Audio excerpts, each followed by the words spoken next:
العظيم الذي لا إله إلا هو الحي وأتوب إليه.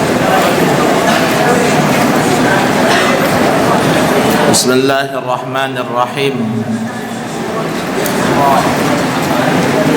السلام عليكم ورحمة الله وبركاته.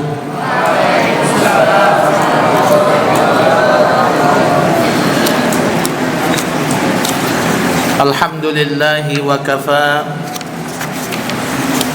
والصلاة والسلام على رسوله النبي المصطفى وعلى آله وأصحابه وأزواجه وذرياته أهل الصدق والوفاء. رضينا بالله ربا وبالإسلام دينا وبمحمد صلى الله عليه وسلم نبيا ورسولا. رب اشرح لي صدري ويسر لي أمري واحلل عقدة من لساني يفقه قولي. أما بعد فأوصي نفسي وإياكم بتقوى الله وطاعته فقد فاز لمن اتقى، حيث يقول الله سبحانه في كتابه العزيز: يا أيها الذين آمنوا اتقوا الله حق تقاته ولا تموتن إلا وأنتم مسلمون. ثم أما بعد، أيها الإخوة والأخوات الأحباء والأعزاء في هذا المسجد وفي هذا المجلس العظيم رحمني ورحمكم الله. أولا هيا بنا نقدم الشكر إلى الله سبحانه وتعالى. الحمد لله رب العالمين في هذه الليلة البديعة وفي هذه الليلة الشريفة المباركة استطعنا وقدرنا على أداء واجباتنا وجلوسنا في هذا المجلس المبارك، وهو مجلس العلم بنية خالصة لله تعالى. نسأل الله عز وجل أن يجزينا جميعا بكل الجزاء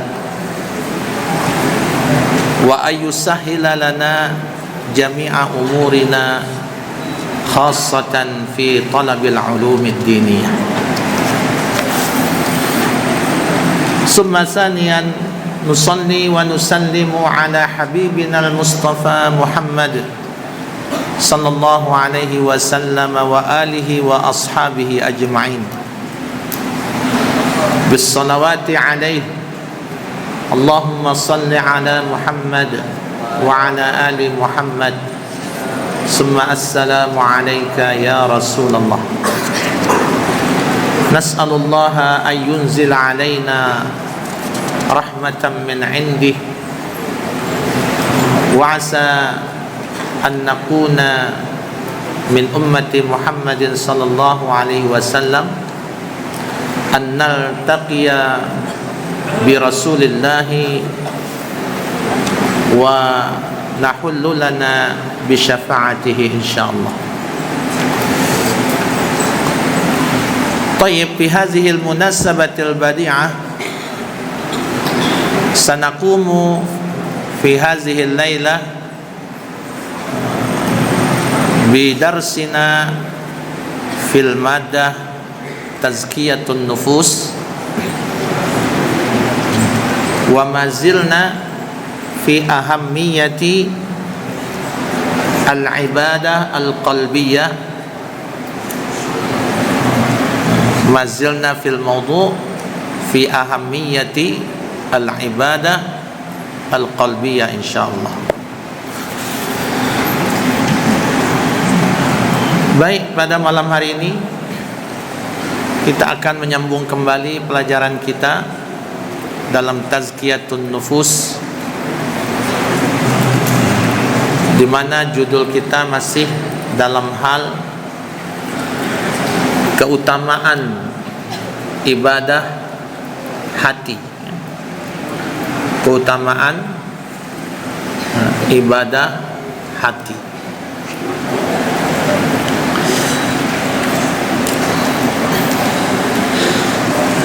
Kita masuk yang keempat.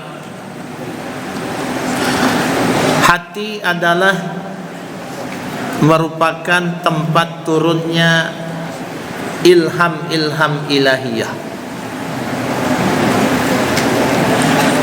Hal ini sebagaimana ilham dan wahyu yang Allah Subhanahu wa ta'ala berikan kepada para rasul, para anbiya.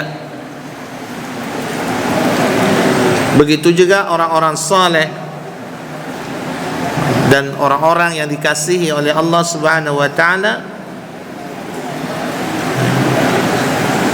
yang merupakan kabar gembira dari Allah bagi mereka. Jadi hati ini tempatnya ilham, ilham ilahiyah.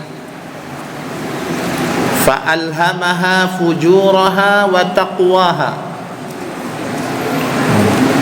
Allah telah mengilhamkan kepada hati, kepada jiwa manusia itu ada dorongan untuk dosa, dorongan untuk takwa kepada Allah. Nah, ketika dorongan-dorongan ini tidak mampu dikendalikan oleh seseorang, yang akhirnya dia mengikuti hawa nafsunya dan dia menjauhi ilham, bisikan yang ada di dalam hatinya yang merupakan takwa kepada Allah, berarti orang ini dapat dipastikan hatinya itu sedang diliputi dengan noda, diliputi dengan kekotoran,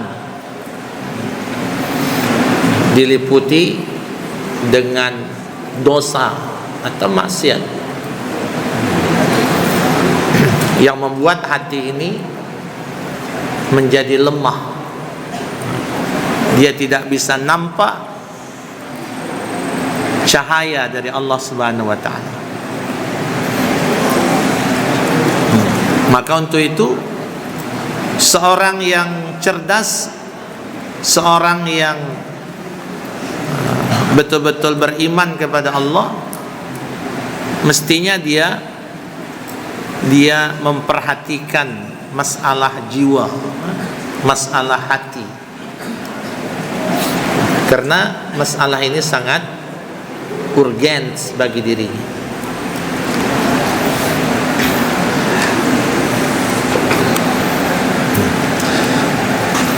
Baik. Kemudian yang kelima, baiknya kualitas hati itu adalah kunci baiknya kualitas individu dan masyarakat. Jadi ketika hati itu baik, ketika jiwa itu mengikuti petunjuk dari Allah Subhanahu wa ta'ala, itu menunjukkan kualitas diri seseorang atau kualitas masyarakat yang ada pada tempat itu adalah masyarakat yang baik, masyarakat atau individu yang taat kepada Allah. Jadi itu kondisi Sebagaimana Rasulullah sallallahu alaihi wasallam selalu mengingatkan dalam hadis yang masyhur yang kita selalu hafal ini kan, ala wa inna fil jasadi mudghah iza saluhat atau iza salahat salahal jasadu kulluh wa iza fasadat fasadal jasadu kulluh ala wahyal qalbu. Rasulullah SAW bersabda, sesungguhnya di dalam setiap tubuh itu terdapat segumpal daging yang apabila segumpal daging ini baik, maka akan baiklah tubuh dan seluruhnya atau seluruh anggota tubuh itu. Begitu juga sebaliknya, jika rusak segumpal daging itu, maka rusaklah seluruh anggota tubuh itu. Ala wahyal qalbu, ketahuilah kata Rasulullah, segumpal daging itulah yang disebut dengan hati, al-qalbu. Ini masih Ustaz dengar ngomong sebelah kanan ini. Yang mau ngomong silakan ke depan di sini. Atau Ustaz tunjuk. Nanti kalau Ustaz dengar ada yang ngomong lagi, terpaksa Ustaz tunjuk untuk ngomong di depan. Gantian. Ya. Siap? Harus siap. Seorang pemimpin harus siap.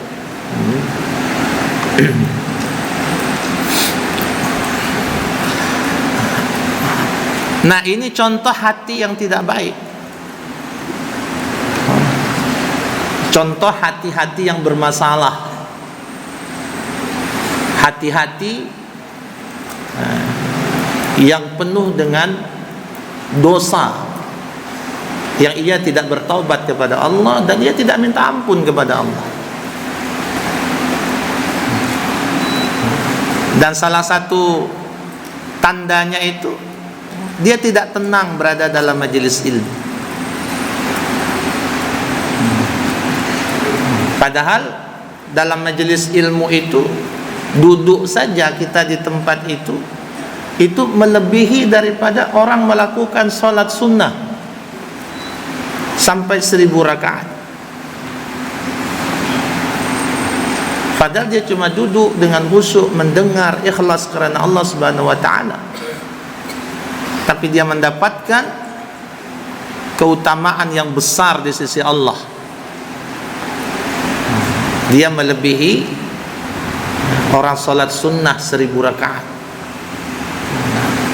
Kita 8 rakaat saja sudah merasa capek. Nah, kita mendapatkan keutamaan itu. Maka jangan diganggu keikhlasan orang lain.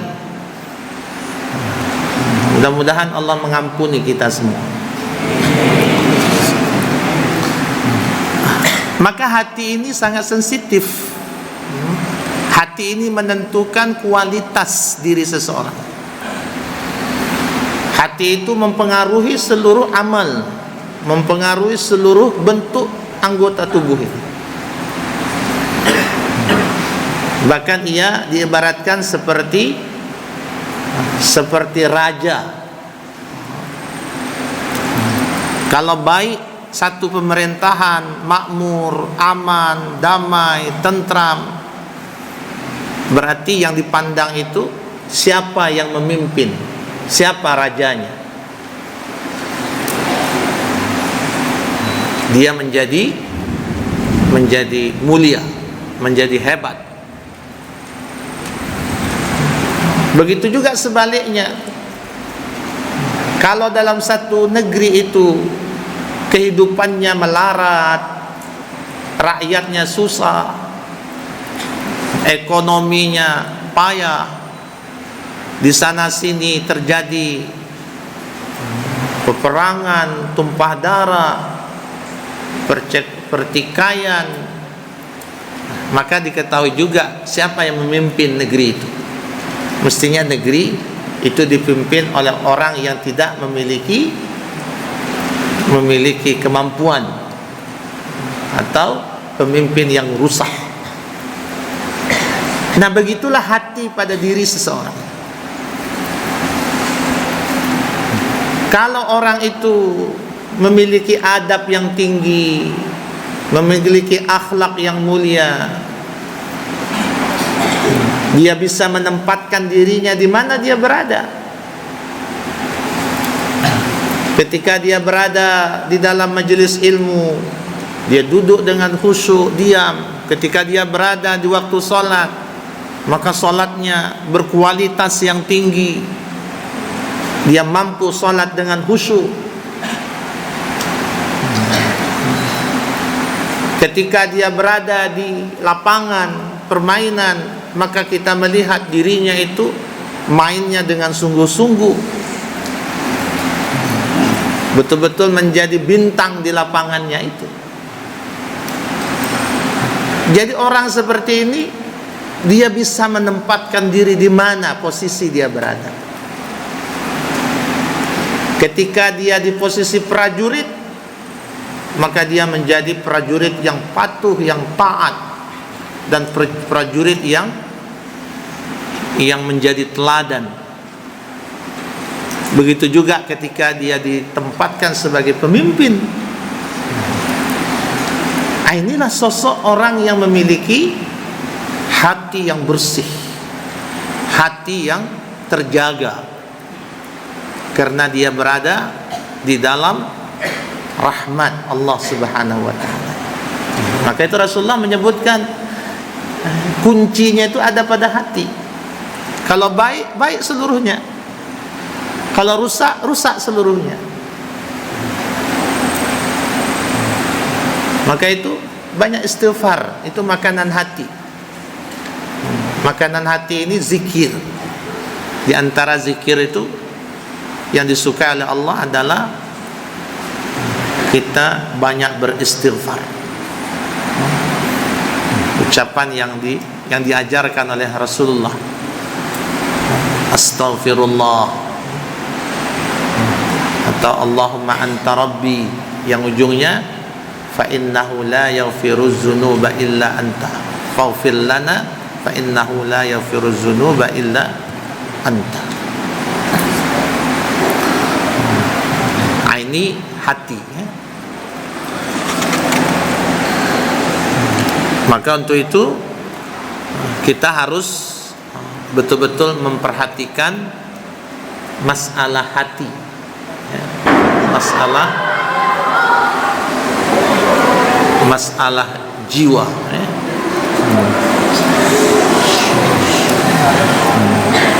Ya, kalau kita terkejut, apa ucapannya? Ya, zikir. Astaghfirullah, atau la ilaha illallah. La ilaha illallah. Zikir. Kalimat-kalimat thayyibah. Kalau kita melihat sesuatu yang menakjubkan, apa yang kita maka ucapkanlah Masya Allah la quwwata illa billah. Masya Allah la quwwata illa billah. Kalau kita melihat sesuatu yang besar, yang hebat, maka ucapkanlah Subhanallah. Seperti itu, ada zikir-zikirnya. Kalau kita melihat satu kemaksiatan, kita melihat satu kemungkaran berlaku, apa yang kita ucapkan? Na'udzubillahi min dzalik. Bukan astaghfirullah. Jadi na'udzubillah. Na'udzubillahi min dzalik. Kalau dapat musibah, maka ucapkan Inna lillahi wa inna ilaihi raji'un. Jadi ada tempat-tempatnya. Jangan cerita tentang kawannya ini nomor satu terus. Saya punya kawan nauzubillah pintarnya. Jadi itu salah, itu penempatannya. Jadi ada orang cerita tentang anaknya, katanya nauzubillah pintar banget katanya kan. Tidak pernah dia nomor dua, nomor satu terus. Nauzubillah pintarnya. Itu salah menempatkan kalimat, kalimat thayyibah. Thayyib.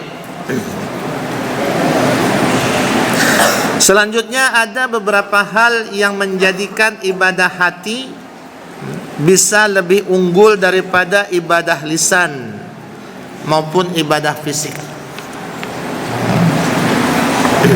Jadi ada beberapa hal yang menjadikan ibadah hati ini dia lebih tinggi, lebih unggul daripada ibadah lisan maupun ibadah fisik. Di antaranya, yang pertama, jika ibadah hati seseorang telah rusak, maka hancurlah ibadah fisik yang ia lakukan.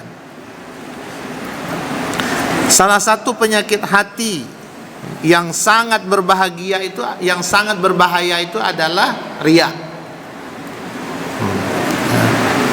Apa arti riya? Riya itu artinya beribadah karena ingin dilihat oleh orang. Itu namanya riya. Rasulullah menyebutkan riya ini bagian daripada asyirkul asghar, bagian daripada syirik yang kecil. Nah, kalau dibiarkan, maka dia bisa menjadi syirik yang besar. Nah, itu mulai dari riya. Sampai dalam Al-Quran Allah mencela orang yang salat karena riya. Fawailul lil musallin. Nah, dicela orang salat. Celaka kata Allah. Wail itu ada satu lembah yang paling bawah di dalam neraka, yaitu namanya wail. Arti satu kecelakaan berada di lembah neraka. Bagi siapa? Lil musallin, bagi orang-orang yang salat. Yang mana? Allazina hum an salatihim sahun. Ini sifat yang pertama. Sifat yang kedua adalah allazina hum yuraun. Riya. Jadi riya itu hati. Kalau kita ingin menampakkan ibadah, boleh, dianjurkan, asalkan bisa menjaga hati.